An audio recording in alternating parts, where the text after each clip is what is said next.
Warning. The subject of this film you are about to watch reveals a crucial secret of your life. You should watch it very attentively, for it concerns a subject that is liable to make fundamental changes in your outlook on the material world. The content of this film is not just a different approach or a philosophical thought. It is a fact, which is also proven by science today.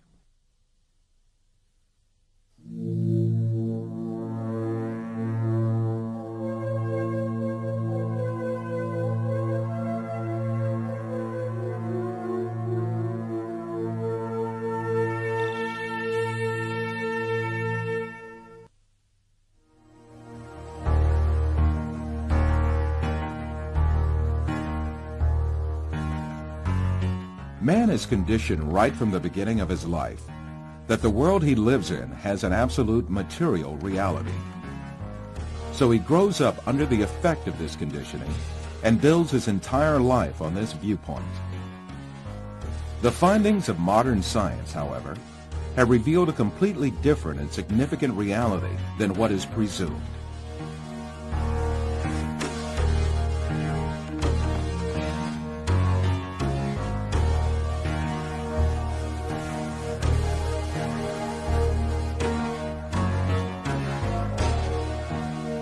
All the information that we have about the external world is conveyed to us by our five senses.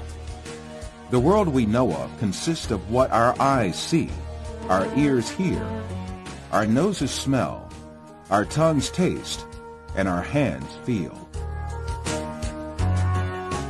Man is dependent on only those five senses since birth. That is why he knows the external world only the way it is presented by these senses. Yet, scientific research carried out on our senses has revealed very different facts about what we call external world. And these facts have brought to light a very important secret about matter, which makes up the external world.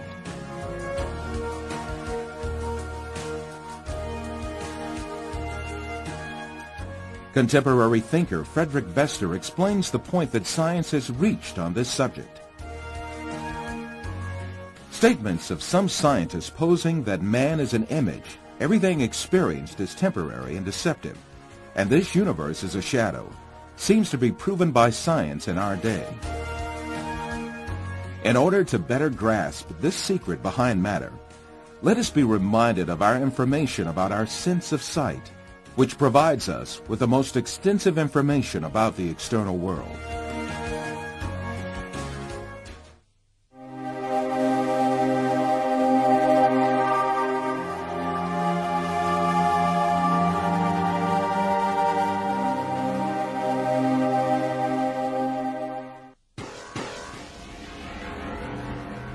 The act of seeing is realized progressively. At the instance of seeing, light clusters called photons travel from the object to the eye and pass through the eye lens, where they are refracted and focus on the retina at the back of the eye. Here, rays are turned into electrical signals and then transmitted by neurons to the center of vision at the back of the brain.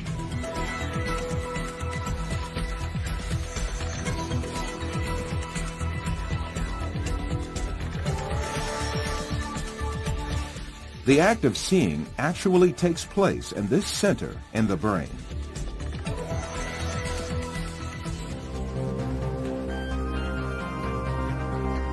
All the images we view in our lives and all the events we experience are actually experienced in this tiny and dark place.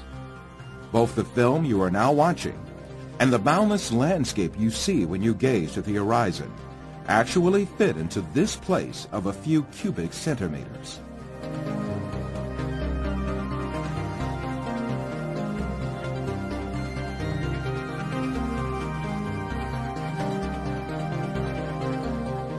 Now, let us reconsider this information more carefully.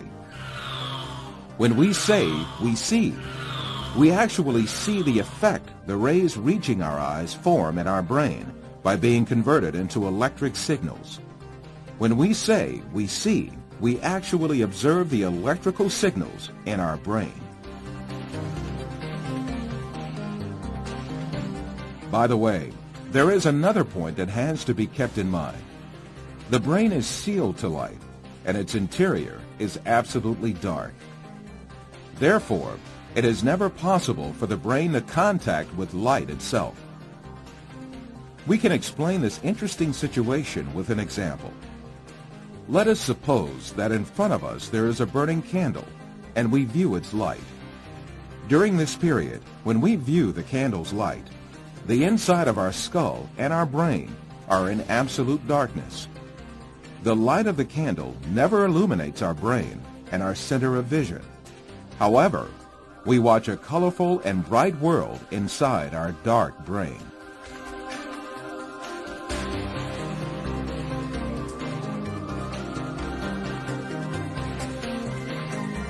The same situation applies to all our other senses. Sound, touch, taste, and smell are all perceived in the brain as electrical signals. Therefore, our brains throughout our lives do not confront the original of the matter existing outside us, but rather an electrical copy of it formed inside our brain. It is at this point that we are misled by assuming these copies are instances of real matter outside us.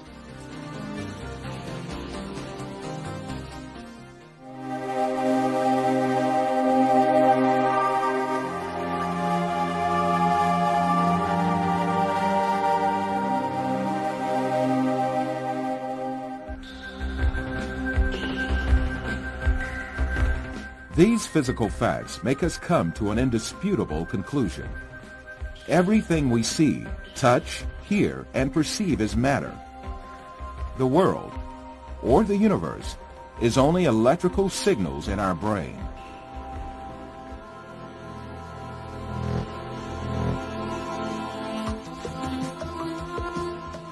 For instance, we see a bird in the external world. In reality, this bird is not in the external world, but in our brain.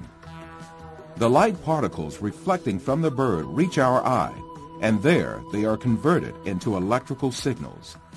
These signals are transmitted by neurons to the center of vision in the brain. The bird we see is, in fact, the electric signals in our brain. If the sight nerves traveling to the brain were disconnected, the image of the bird would suddenly disappear. In the same manner, the bird sounds we hear are also in our brain. If the nerve traveling from the ear to the brain was disconnected, there would be no sound left.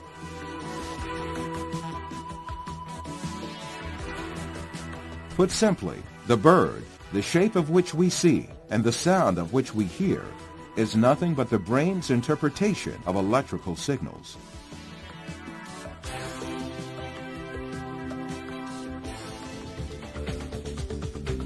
Another point to be considered here is the sense of distance. For example, the distance between you and this screen is nothing but a feeling of space formed in your brain.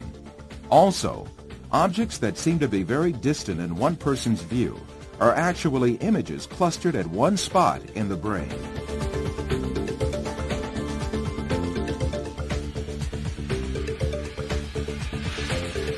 For instance, someone who watches the stars in the sky assumes that they are millions of light years away from him. Yet the stars are right inside himself and the center of vision of his brain.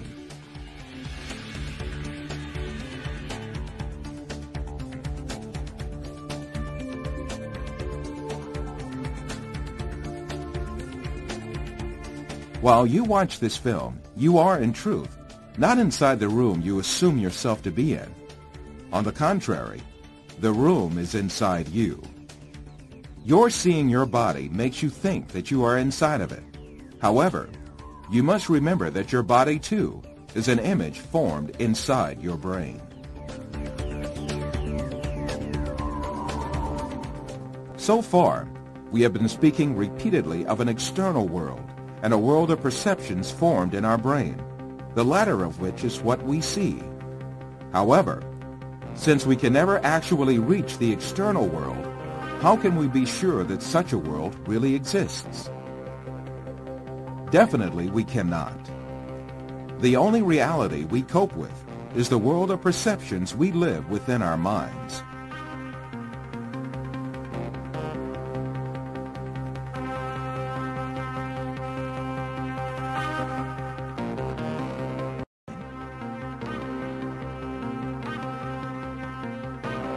To imagine matter to have an existence outside the mind is indeed a deception. The perceptions we observe may well be coming from an artificial source. It is possible to see this in the mind's eye by an example.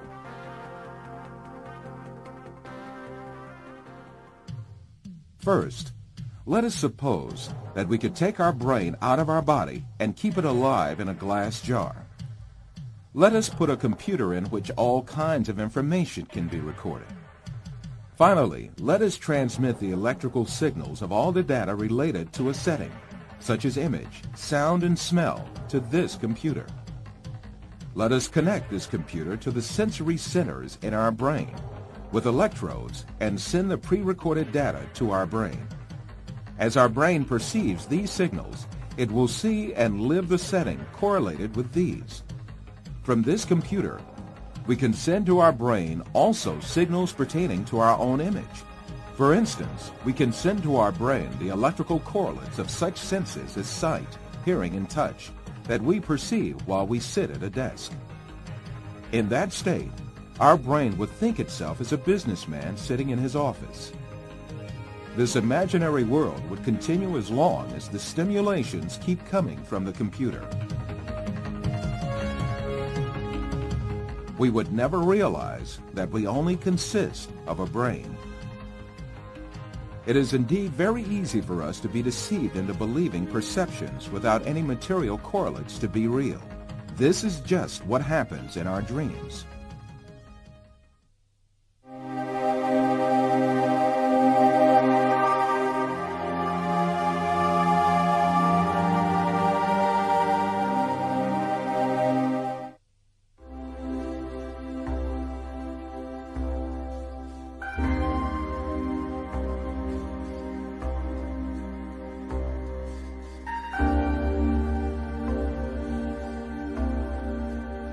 For you, reality is all that can be touched with the hand and seen with the eye.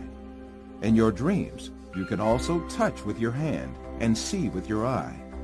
But in reality, you have neither hand nor eye, nor is there anything that can be touched or seen. Taking what you perceive in your dream to be material realities, you are simply deceived.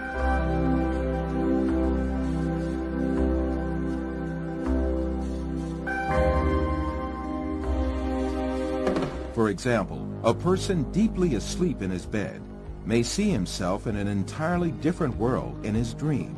He may dream that he is a pilot and command a giant airplane, and even spend a great effort to command the plane. In fact, this person has not taken even one step away from his bed. In his dreams, he may visit different settings and meet with friends, have a chat with them, eat and drink together.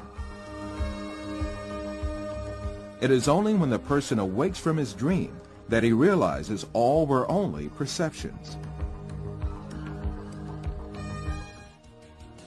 If we are able to live easily in an unreal world during our dreams, the same thing can equally be true for the world we live in. When we wake up from a dream, there is no logical reason for not thinking that we have entered a longer dream that we call real life. The reason we consider our dream to be fancy and the world as real is nothing but a product of our habits and prejudices. This suggests that we may well be awoken from the life on earth, which we think we are living right now, just as we are awoken from a dream.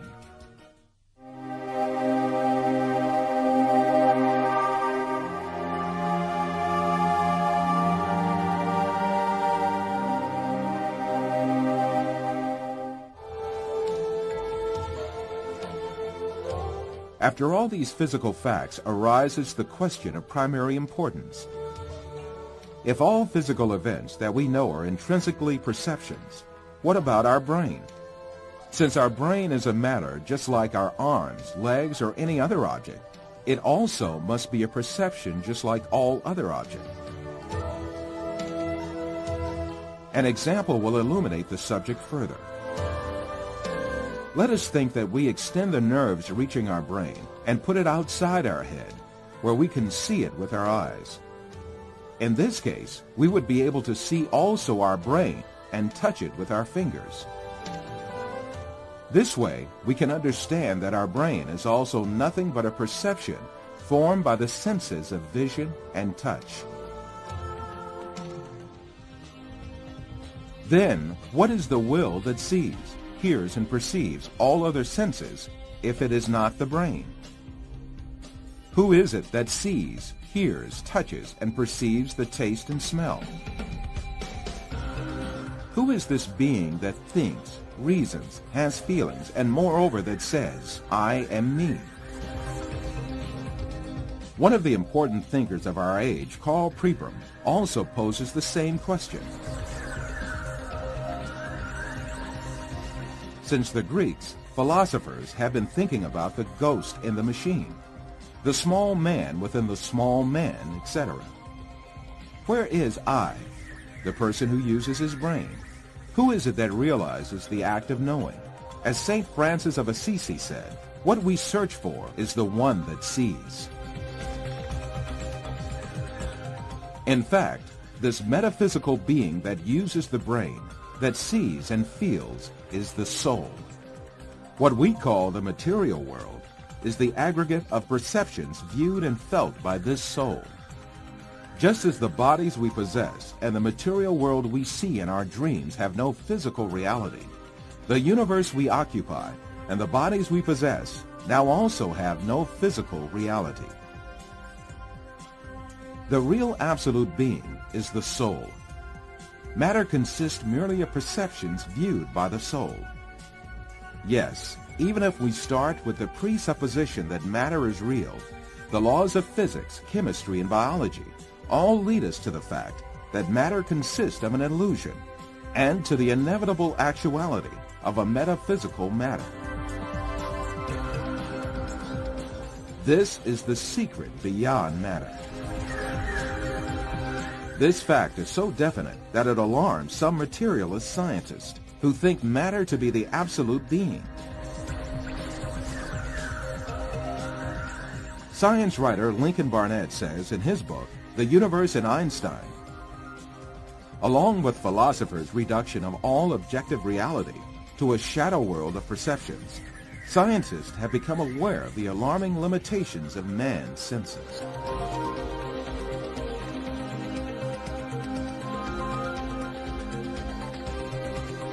All these facts bring us face to face with a very significant question. If the thing we acknowledge to be the material world is merely comprised of perceptions given to our soul, then what is the source of these perceptions? In answering this question, we must consider the fact that matter does not have a self-governing existence by itself, but is a perception. Therefore, this perception must have been caused by another power, which means that it must have been created. Moreover, this creation must be continuous. If there were not a continuous and consistent creation, then what we call matter would disappear and be lost. This may be likened to a television on which a picture is displayed as long as the signal continues to be broadcast. If the broadcast stops, the image on the screen will also disappear.